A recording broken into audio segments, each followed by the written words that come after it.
guys, and welcome back. This is ChosenArchitect, and today we are jumping back into some more SkyFactory One. As you can see, I have a industrial hat on my head, and that's because today we're gonna be getting a bit industrial. So jumping back in today, I have a lot planned. Of course, I always have a lot planned, but we have all this pink slime, and we need to get this stuff put to use. So I went ahead and made another dissolution chamber. Last episode, we set this all up and got ourselves running. Also got some auto sieve stuff set up. And let me talk about this. I went ahead and set up the same process that I had set up before on our very first compact setup.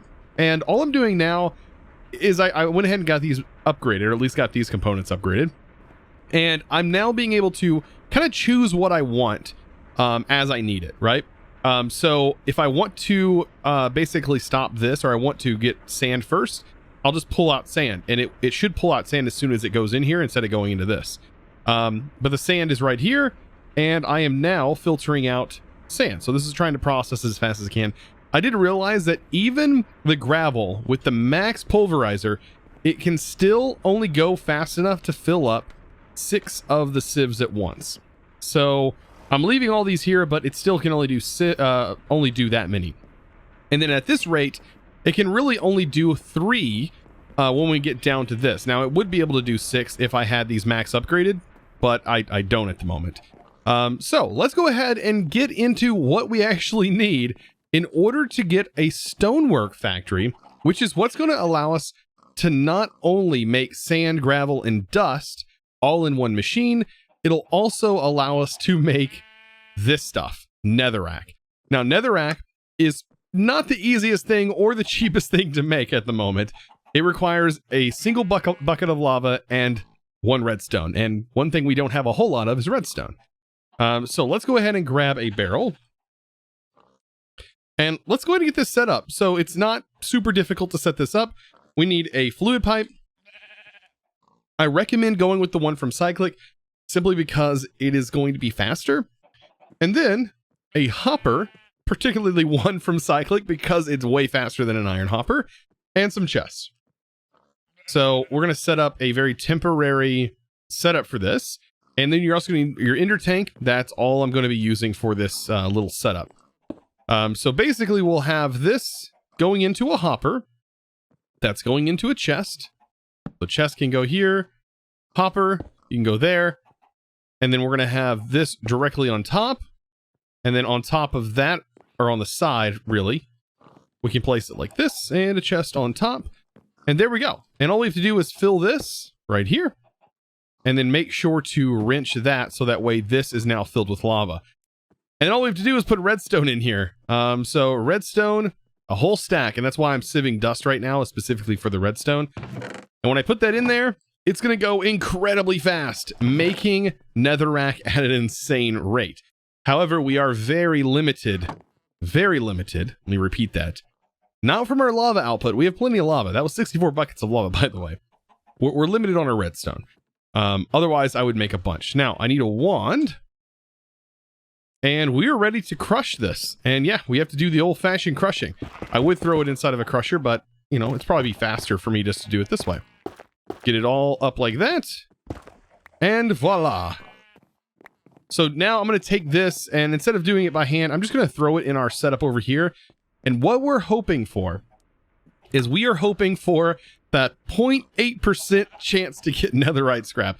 I need 2 of them, and then we can make more netherrack a lot more efficiently. Because at the moment, it's just not great. If we go to look at the recipe for this, the stonework gen can actually make this. And it says right here, it needs this much fluid, and it only consumes 200 millibuckets of lava every time it performs an operation. However, it does consume all of the water, it seems.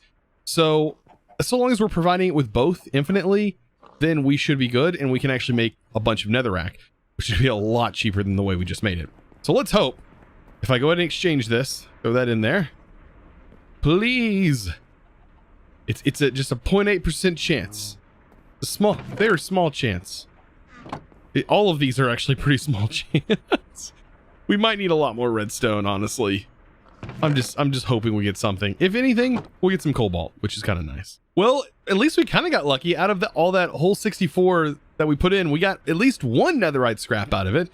So that's a start. So since I'm waiting for redstone, I went ahead and made two machines, the melting chamber from Cyclic and the solidification chamber from Cyclic. These two things work hand in hand to be able to create items that we're going to need for Cyclic. And believe me, there are a lot of items and we are going to need all of them. So they both require power.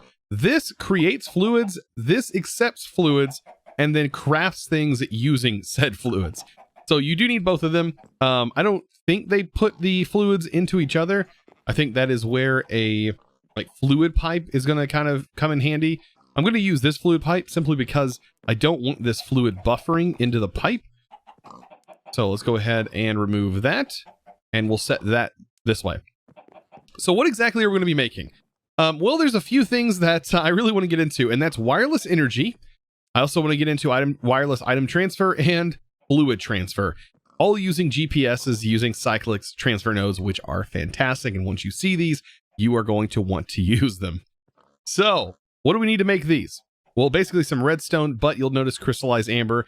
This stuff right here is going to be required in order to make this. So this is probably the best recipe, using fire charges, redstone dust, and magma blocks. But keep in mind, this is also another recipe that you can use. But we don't have honey right now, so we're going to have to go with this one with redstone. So that is something we have to keep in mind. Now, that's also going to require magma blocks. Let's see, magma blocks, which is just going to be magma cream, which we should have plenty of. The only thing is, I don't know, does this generate one whole bucket's worth? That's filling up with latex. Why is that filling up with latex?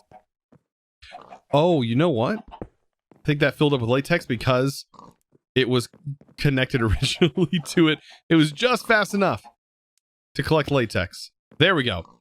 So yeah, one block equals one. Okay, that's pretty reasonable. So with that said, what do we need? We need redstone block. And I'm just basically waiting at the moment for redstone to build up. So we're kind of using it, which is unfortunate, but this is going to be pretty nice once we get it set up. So yeah, the crystallized amber. So a fire charge. Pretty reasonable, and a gold ingot. Perfect. So now that we have that, that should give us two.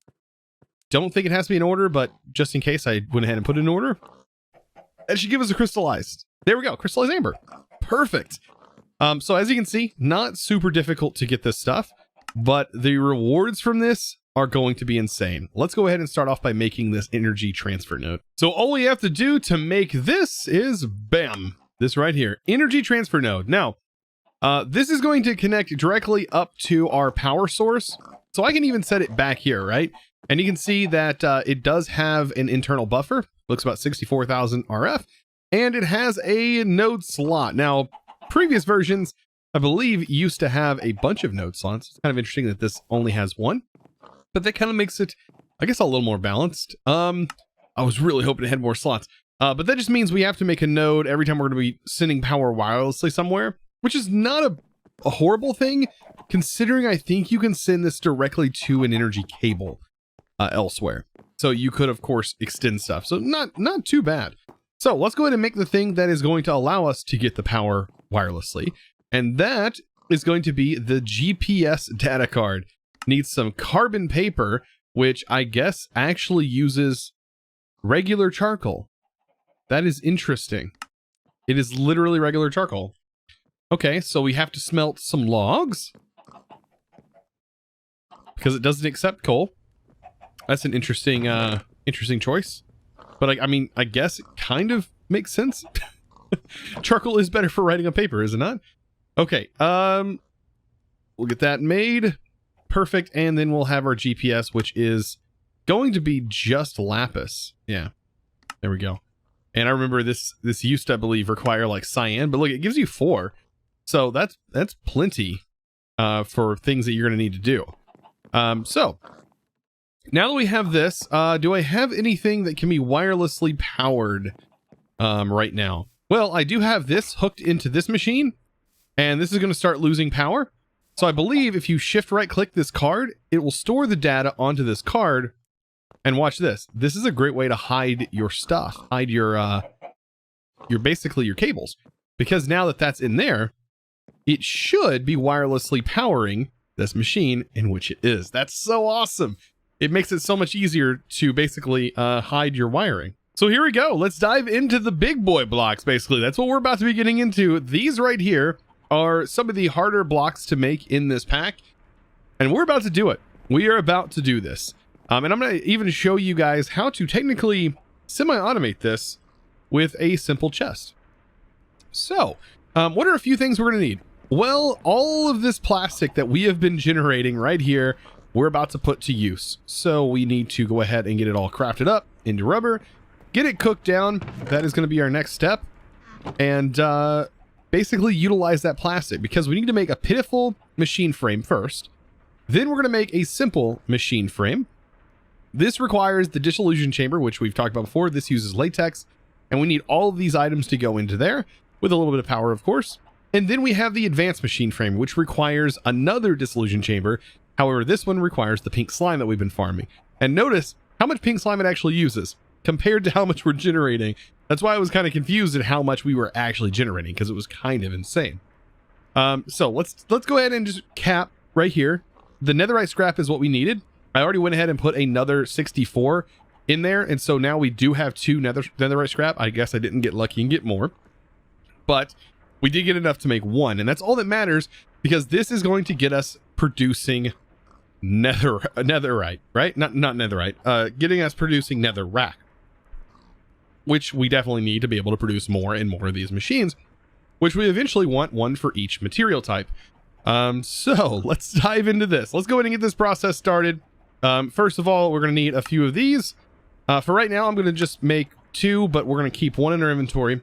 And then we need to remember what items here that we need. Definitely gold gear, and I think we also need a diamond gear for this one. Diamond gear requires iron nuggets, of course. Or you could cast them out. That is another way to do it without requiring the iron, but almost feel like the convenience is there. Good part about this is, for the most part, you can actually pull out most of the items from within your JEI, which is kind of handy. So we have this. We also need another plastic, but we didn't have the plastic in there to pull out, so we won't have that. And then we also need netherrack, which we have a couple of pieces in here, and those just need to get smelted as well. And we should have all the plastic over here, 2 nether brick. So these are going to be the ingredients that we're going to need for this setup. The next one, basically we should have everything. As you can see, you can kind of just pull it out, which is really, really handy. And there we go. And this is also going to require 2 plastic, but it's going to get that machine frame. So over here, we can actually set up a chest in the back, so that way we could kind of automate this if we really wanted to. So we need to tell this, hey, in the back, which will be the item input right here, we'll look for the back. And the back, we want to pull items in. And you see this lock?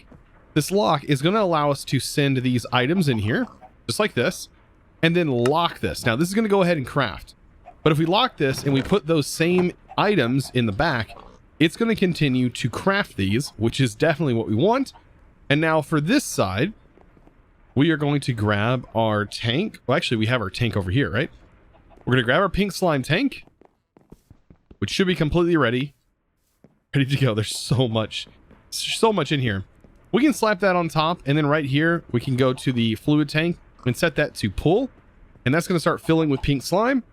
I love that Industrial Foregoing added these settings, because old versions of Industrial Foregoing back in the day, like 1.12, did not have these options, so it is very handy to have those. And then temporarily we can put a chest in here, but I'm not going to worry about it. I'm just going to lock these inputs. So I'm going to go ahead and throw this in. Right, and we're just waiting for what this produces, which is back here, which we kind of covered up with the glass. Don't really need that. I can go put that tank back where it belongs. And there we go. There's our simple machine frame. If I throw that in there, that's going to start crafting, and I can go ahead and lock that input, so that way it's easier for us to throw the items in later. Very simple. And here we go. We're about to have a material stonework factory, which is like the item that you really want in this pack to produce these materials to allow us to be able to sieve infinitely. Now, one other thing we're going to need is to actually unlock this and put a piece of glass in here. This is actually going to get us a old-fashioned pink slime ball. That's right, actual slime. If you really wanted to turn this into a slime variant, there you go, a really expensive slime variant. And that's basically all we need for this stonework factory. A couple of gears, and let's take a look here. Like a crafting table, material stonework factory, and bam, there we go. Absolutely amazing. So I am going to delink this. I'm going to go ahead and set this back up here, get that powering that way, and I'm going to use that GPS from this to actually power this stonework factory. We're going to take a look at what it can actually do.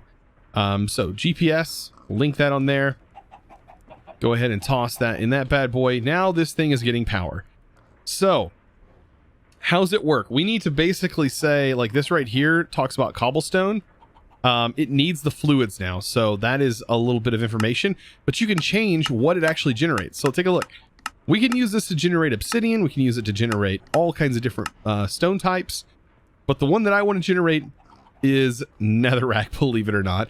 And we can even set this up to crush the netherrack in this operation, right?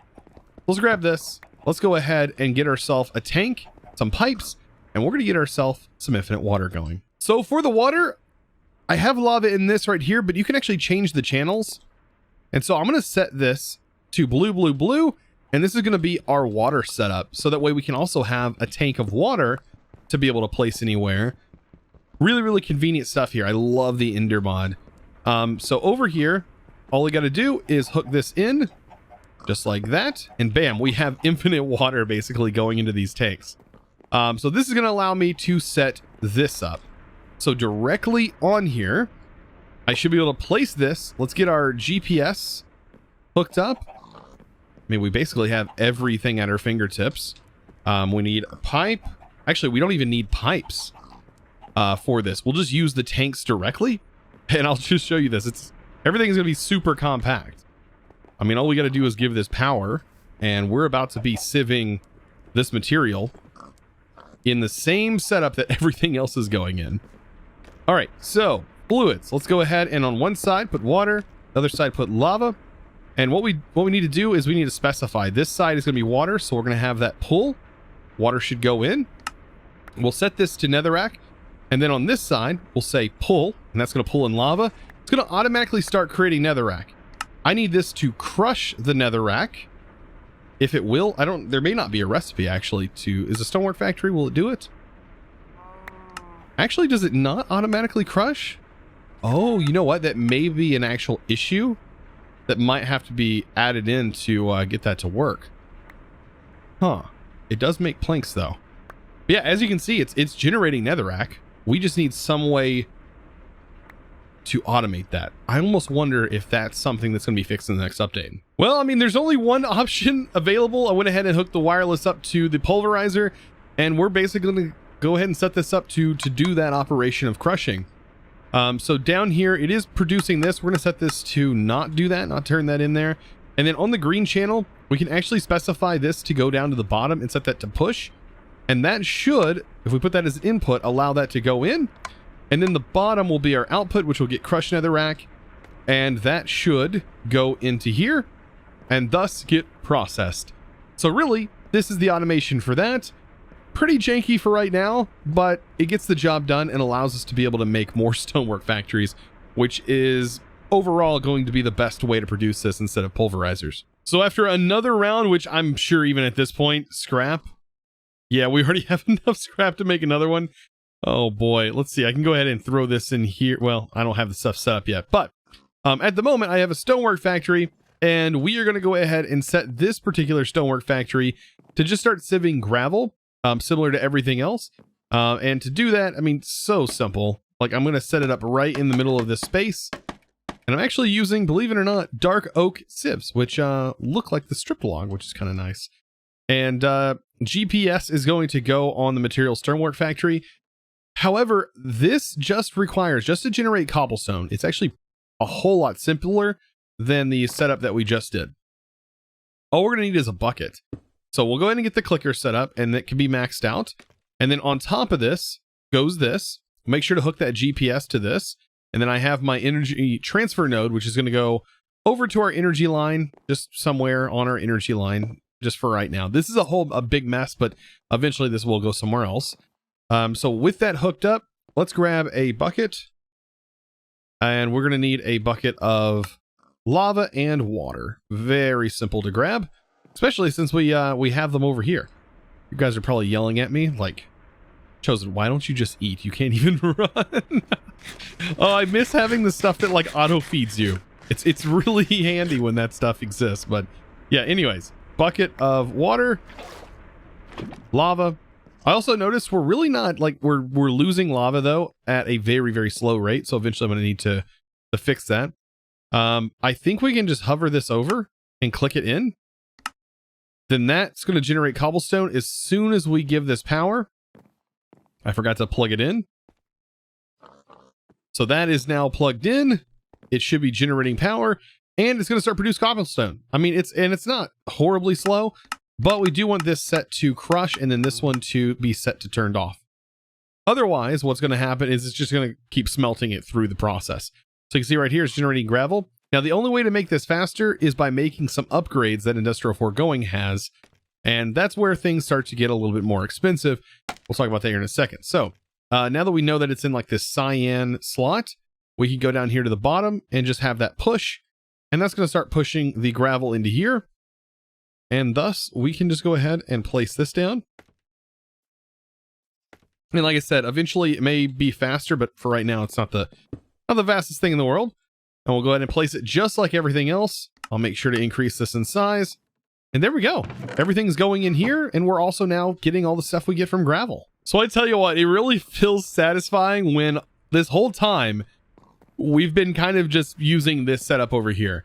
Oh man, and it feels really good to be able to like finally upgrade to this and not have to worry about it as much. Now, notice this isn't generating as fast. So I was thinking, how about we just apply all 3 stonework factories into one, and we can get this working a bit faster, right?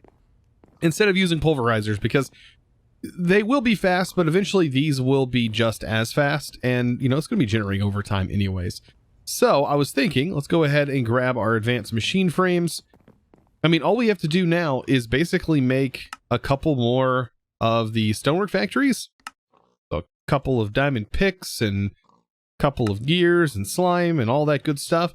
And we have everything we need, like this. Oh, plastic. Plastic's another thing we need a little bit of. Am I literally out of plastic? I have 3 on me.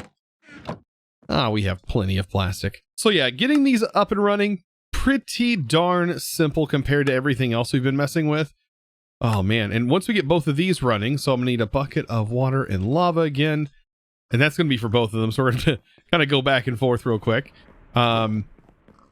But if we set them up on these hoppers, that should be pretty quick for getting the stuff out. And then, of course, I need a GPS locked on one. The GPS here, GPS here. And then I have the new areas over here. That one there, there. And because of the power usage, like it's going to be a lot easier on the power because we got rid of those pulverizers and these are just running, right? So let's go ahead and get the water. There's that cobblestone. Make sure this is in cancel mode. And there we go. Right now, it did automatically hopper the item. Notice it like hopper the item. We don't want that to happen. So we need to actually set this to disabled. And that should not automatically pull. Oh, wait, from the bottom. We need to make sure it's set to disabled. So there we go. So it doesn't automatically pull. But the next slot, we don't want it to pull either. So disable that. And then the next slot, we'll set that to grind. And that will make sand. And then on this one, we want it to pull. So it should automatically pull. Make sure this is set to disable as well. Otherwise, we're going to be getting glass. So yeah, all that stuff is in here. Everything but the cobble should be in there. I need to do the same thing with this hopper. And then we should be basically golden. I can actually go ahead and set this up. It'll be crush